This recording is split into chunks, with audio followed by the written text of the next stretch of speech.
হামাসের তীব্র প্রতিরোধের মুখে রাফায় আরও সেনা পাঠানোর পরিকল্পনা করছে ইসরায়েল। এরই মধ্যে হামাসের কয়েকশো স্থাপনা ধ্বংসের দাবি করেছে দেশটির প্রতিরক্ষা মন্ত্রী। অবশ্য নেতানিয়াহুর ইঙ্গিত, রাফাহ অভিযান জটিল আকার ধারণ করেছে।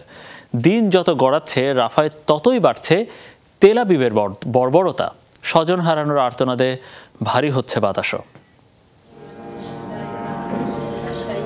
যুদ্ধের শুরুতে ইসরায়েলি আগ্রাসনের সন্তানসহ 10 স্বজন হারিয়ে প্রাণ বাঁচাতে আশ্রয় নেন রাফায়। সেখানেও চলছে বর্তমানে ইসরায়েলি তাণ্ডব। এবার প্রাণ গেছে স্বামীরও। আফাব আল হালকের মতো রাফার প্রতিটি পরিবারই এখন নিঃস্ব। যুদ্ধের শুরুতেই বাড়ির ওপর বোমা ছোড়া হয়েছিল।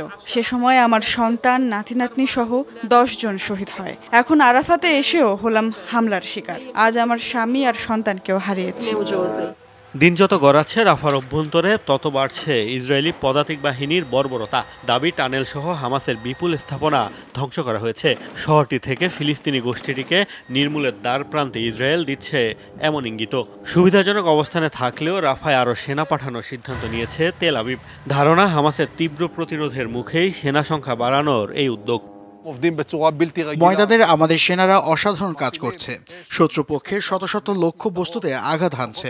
বেশ কিছু টানেল ধ্বংস করেছে। পুনর্গঠনের সক্ষমতা নেই হামাসের। অব্যাহত থাকবে অভিযান। আরও অতিরিক্ত সেনা পাঠানো হবে রাফায়। এদিকে রাফায় কিছুটা কোণঠাসা ইসরায়েল, সেটি স্বীকার করেছেন দেশটির প্রধানমন্ত্রী।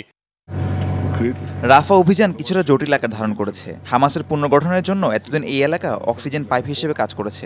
রাফায় শত্রুদের বিরুদ্ধে বিজয় নিশ্চিত হলেই শেষ হতে পারে যুদ্ধ। রাফা ছাড়া গাজার অন্যান্য অংশেও জোরদার হয়েছে ইসরায়েলি হামলা। উত্তর দক্ষিণ সব জায়গায় চলছে সেনাবাহিনীর তাণ্ডব। মোস্তফা মাহমুদ, যমুনা নিউজ।